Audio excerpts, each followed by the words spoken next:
बशीर, नज़ीर, फाजिल और मोहसिन 4 हद गहरे दोस्त थे। एक रोज वो बाग की सैर को गए। करीब ही एक नहर थी जिसके दोनों किनारों पर आम के पेड़ थे। एक पेड़ के नीचे बैठकर वो बातें करने लगे। मोहसिन ने कहा, दोस्तों, मेरी राय ये है कि हम में से हर कोई कहानी सुनाए। सब दोस्तों ने इससे इत्तेफाक किया। सबसे पहले मोहसिन ने कहानी सुनाई, फिर बशीर और नज़ीर ने सुनाई, लेकिन जब फाजिल की बारी आई तो वो खामोश हो गया। दोस्तों ने कहा, तुम चुप क्यों हो? कहानी क्यों नहीं सुनाते? कहानी क्या सुनाओ, दिल खुश नहीं है। फाजिल ने जवाब दिया, तुम्हारा दिल खुश क्यों नहीं है? तुम जानते हो कि मेरी माँ इंतकाल कर चुकी हैं। मुझे उनसे बेहद प्यार था। उनके बगैर मेरा दिल कहीं नहीं लगता। पढ़ाई करने में भी जी नहीं लगता और न कोई काम करने में। मैं सिर्फ तुम्हारी खातिर यहाँ आ गया। गम का मारा हूँ। क्या कहानी सुनाओ? अभी तो मैंने पढ़ना लिखना भी छोड़ दिया है। कहते तो तुम सच ही हो, लेकिन पढ़ोगे नहीं तो फेल हो जाओगे, मोहसिन ने कहा। अचानक एक बोलने चालने वाली सुनहरी चिड़िया जो उनके पेड़ पर बैठी थी बोली, लड़कों, मैं तुम्हें एक दिलचस्प कहानी सुनाती हूँ। फाजिल, तुम खास तौर पर उसे गौर से सुना। अरब एक रेगिस्तानी मुल्क है। वहाँ पानी की किल्लत है। वहाँ पहले रहत न था और अरबों ने इसे कभी देखा भी नहीं था। अरबों का सबसे प्यारा पालतू जानवर ऊँट है। इसके जरिए वो सहराओं में सफर करते हैं और इसीलिए उसे रेगिस्तान का जहाज कहा जाता है। ऊँट ने कभी रहत नहीं देखा था। अहले अरब जब मुसलमान हुए और उन्होंने ईरान फतह किया तो वहाँ रहत देखा। ईरान बहुत ज़रखेज़ और अमीर मुल्क था। अरब तिजारत और रोजगार की गरज से वहाँ जाते थे। एक दफा एक बद्दू यानी अरब देहाती भी रोजगार की तलाश में ईरान के सफर पर रवाना हुआ।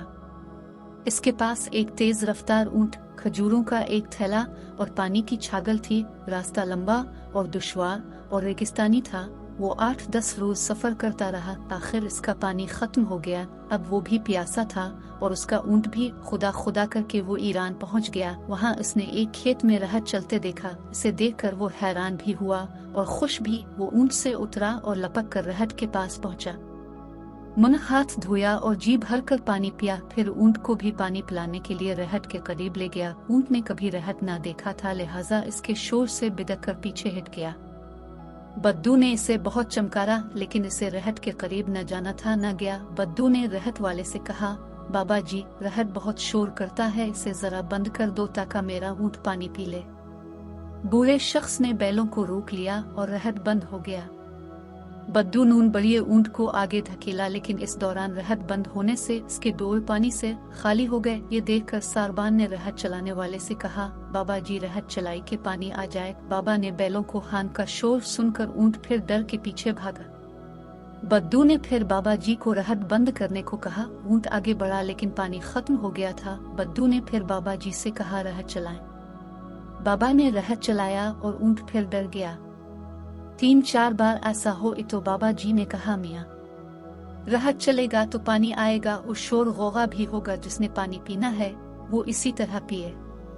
लड़कों, गौर से सुनो, जहाँ जिंदगी है वहाँ शोर होगा, चाहे खुशियों का हो या गम का। जिसने कुछ करना है इसी शोर वगल में रहकर करना है। इंसान को हर हाल में सब्र और हिम्मत थामे रहना चाहिए।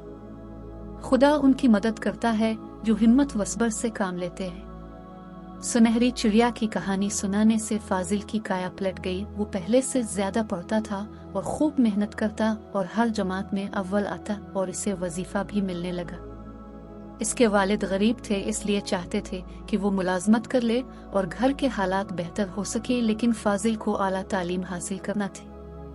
नियत सच्ची हो तो खुदा हर आरजू पूरी करता है। वो इस मसले का हल सोचने लगा। चांक इसके दिल में ख्याल आया। रात हो चुकी थी, सब सो रहे थे। वो उठा और वुजू किया और नफल अदा किए और सजदे में गिरकर अपने खुद से दुआ मांगने लगा। आ खुदाया, मेरी मुश्किल हल कर दे। मुझे बता कि मैं वालिद को नाराज किए बगैर कैसे आला तालीम हासिल करूं। तो अपने बंदों की फरियाद सुनने वाला, दुआएं कबूल करने वाला है। उसने रू रू कर दुआ मांगी, वो कबूल हो गई।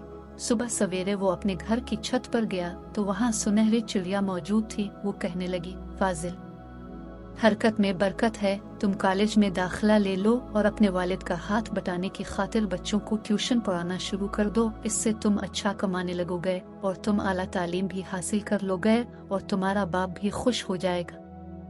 फाजिल ने ऐसा ही किया। इसकी मेहनत रंग लाई। इसके पास बहुत से बच्चे ट्यूशन के लिए आते। उस तरह इसके अबू इससे खुश होने लगे और वो दिन भी आ गया जब फाजिल ने अपनी डिग्री मुकम्मल की। इसकी जिंदगी में ऊंच नीच आती रही, लेकिन वो कभी घबराया नहीं था, अपने बाप का साथ देता रहा और आज वो एक कामयाब अफसर बन चुका था। इसके अबू इसे इस मकाम पे देखकर बहुत खुश थे।